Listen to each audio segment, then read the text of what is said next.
South ఇండియాలోనే అతి తక్కువ ధరలకే నాణ్యమైన రత్నాలని అందించే ఏకైక సంస్థ 6JVR. Please subscribe tree media. అప్పుడున్న పొజిషన్లో అప్పుడున్న క్యారెక్టర్ ఆర్టిస్టులకి ఆ కాంపిటీషన్ ఉండేది కదా. ఎంత టైం పట్టింది మీకు అంటే మళ్ళీ ఆ ప్లేస్లోకి వెళ్ళటానికి కానీ కొన్ని ప్లేస్మెంట్స్లోకి వెళ్ళాలంటే టైం? నాకు ఈజీ అనండి అక్కడ నుంచి. ఇప్పుడు సింధూరం చేసి అంటే చంద్రలేఖ చేసేసరికి మళ్ళీ నేను క్యారెక్టర్ ఎంటర్ అయ్యి కింద మీద పడుతుంది. హీరోగా చేసిన నుంచి రావడం కాబట్టి ఈజీ అయిపోయింది. మళ్ళీ పెద్ద ప్రాబ్లం రాలే. సో క్యారెక్టర్లు చేస్తున్నట్టు బ్రహ్మాజీ అంటే రాస్తారు కదా, అది ఎగ్జాక్ట్లీ. సో పెద్ద కాంపిటీషన్ పైగా బ్రహ్మాండం యాక్టర్స్ ఉండేవారు అప్పుడు. కరెక్ట్. చాలా నాలంటోడికి టఫ్ అన్నమాట. అవును. ఒక ఫ్రేమ్లో బ్రహ్మానందం గారు అంటూ పక్కన ఈయన మన కోటా గారు ఉండేవారు, అటు పక్క బర్నీ గారు, ఇలాగ number of Jayaprakash Reddy, top fantastic actors మధ్య నాజన్ గారు ఉండేవారు, ప్రకాష్ రాజ్ ఉండేవాడు. ఇలాగ మొత్తం బ్యాచ్ వాళ్ళతో చేయాలి మనం. అందుకే అన్న ఆ కాంపిటీషన్ ఏం కాదు, వాళ్ళతో నటించి వాళ్ళ దగ్గర నేర్చుకొని చేసిన పని అది యాక్చువల్. అంటే మీతో పాటు జర్నీ చేసిన వాళ్ళు మధ్యలో ఆగిపోయారు.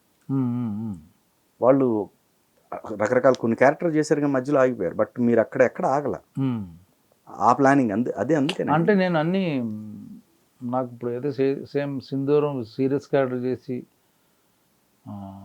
చంద్రలేఖ ఫన్ చేసేసరికి, గులాబీలో బ్యాక్ స్టాబింగ్ క్యారెక్టర్ చేసేసరికి నాకు ఆ 3 స్లాట్లోని క్యారెక్టర్లు పడ్డాయి.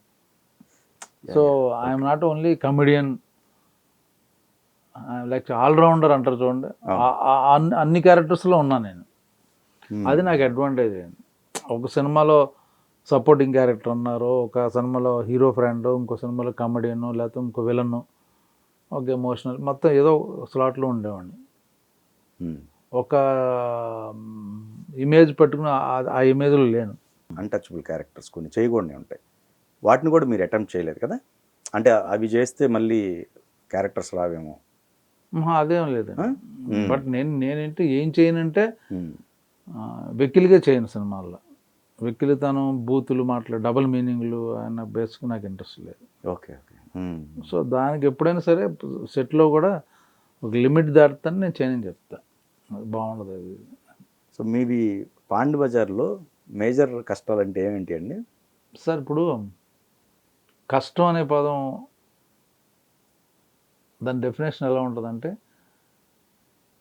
నాకు ఇష్టమైన జాబ్ గురించి ప్రయత్నం చేసేటప్పుడు కష్టం కాదు అది. ఎగ్జాక్ట్లీ. అవును. ఇప్పుడు కష్టం అంటే ఇప్పుడు నన్ను తీసుకొచ్చి ఎందులో పడేసి జాబ్ చేయమంటే అప్పుడు నాకు కష్టం. ఓకే. ఈ ప్రొఫెషనల్ తీసుకొచ్చి నేను ఎక్కడో పడేసాను అనుకోండి వేరే చోట, నువ్వు అక్కడ ఏదో టూరిజం చూసుకోరా, హోటల్ మేనేజ్మెంట్ చూసుకోరా అంటే నాకు పిచ్చి ఎక్కిపోతుంది, అది నాకు కష్టం. ఓకే. నేను ఏదైతే ఇష్టపడుతున్నానో దాని గురించి ప్రయత్నం చేయడంలో కష్టం కాదు. ఎవడైనా సరే నేను ఎంత కష్టపడి వచ్చానంటే తప్పది. నేను ఎవడు రమ్మన్నాడు కష్టపడి? నువ్వు ఇష్టపడ్డావు కాబట్టి నువ్వు అక్కడ, అది ఎప్పుడు కష్టం, అది బాగుండలేదండి. ఎందుకంటే ఫ్యూచర్ హోప్తో బతుకుతాం. రేపు ఎలా ఉంటుందో.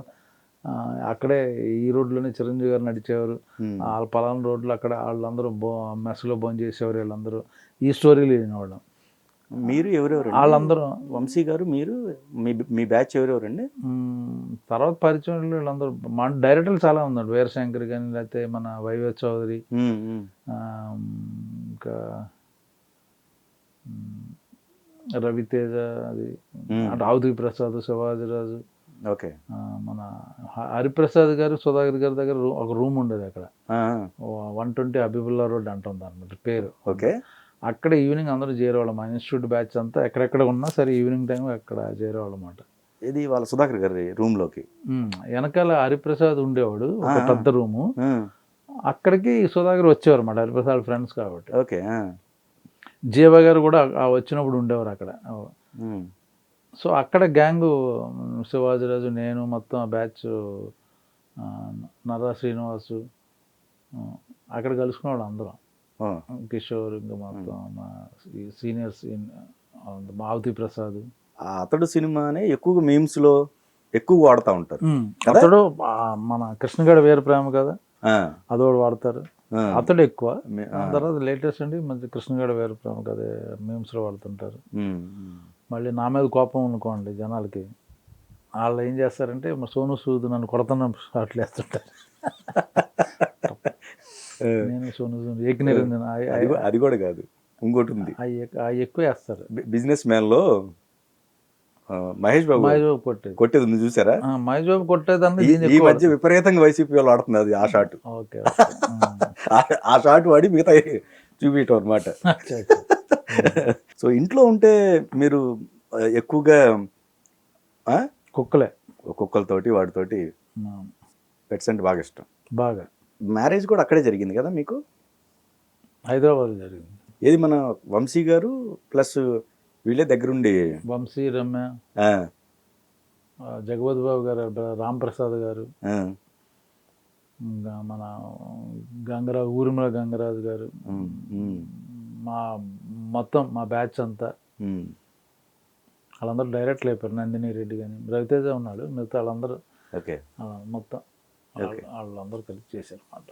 మళ్ళీ మీరే వాళ్ళ పెళ్లి దగ్గర ఉన్నారు, వంశీ గారి పెళ్ళి అప్పుడు. నేను మిస్ అయ్యాను ఇప్పుడు, లేనప్పుడు లేరా? ఆ పెళ్ళికి లేను, ఓకే ఓకే. నా బయట ఎక్కడో ఉన్నాను అప్పుడు. సో ఈ జర్నీలో అండి అత్యంత పెయిన్ఫుల్ సిచ్యువేషన్ అంటే ఏంటి బ్రహ్మాజీ గారు? పెయిన్ఫుల్ లేదు సార్, అంటే ఇప్పటికి కూడా మర్చిపోలేదు, ఏదో ఒక ఇన్సిడెంట్ ఉంటుంది కదా. ఆట చిన్నది ఉంటుంది, మళ్ళీ మర్చిపోతాను. ఉమ్. మళ్ళీ ఇప్పుడు కూడా ఎంత జర్నీలో ఉండదండి ఎంత. ఇప్పుడు పెయిన్ఫుల్గా ఉన్నప్పుడు మొత్తం ఇండస్ట్రీ నుంచి వెళ్ళిపోయి అప్పుడు ఇంటర్వ్యూ ఇవ్వచ్చు మాట. నేను పలానా ఇప్పుడు ఏంటండి ఇండస్ట్రీలో లేరు మీరు, అది కాదు జనరల్గా అంటే అప్పుడు ఒక ఇన్సిడెంట్ అంత పెయిన్ఫుల్గా ఉండి అదేదో ఇదే నా లాస్ జరిగి తర్వాత మనం ఉండకపోవడం జరుగుద్ది. కెరీర్ బాగుందిలే చిన్న చిన్న ఏముంటాయి, పెద్ద ఇష్యూలు కాదు, అది మిస్అండర్స్టాండింగ్ చేసుకునే. అది అన్నాను ఇందాకే చెప్పాను మీకు, అదే ఒకళ్ళు రెండు ఇన్సిడెంట్లు అంటే అయ్యే అంతే తప్పించి దానివల్ల మిగతా అందరూ హ్యాపీ, అందరితో నాతో బాగుంటారు. నేను ఎవరి జోలికి వెళ్ళను. అయితే మంచి పెయినే కలిగించింది అది. పేరు ఆ టైంకి ఉంటుంది, తర్వాత ఇప్పుడు మళ్ళీ దాన్ని మళ్ళీ గుర్తు చేసి ఓకే మీరు మొత్తం ఏదో విధంగా బయటికి లేక దాన్ని మళ్ళీ అవతల వాళ్ళు రియాక్ట్ అయ్యి నేను రియాక్ట్ అవ్వడం అయిపోయి ఎప్పుడో అయిపోయింది. మళ్ళీ కలిసిపోయాం కూడా, ఇంకా గొడవలు లేవు.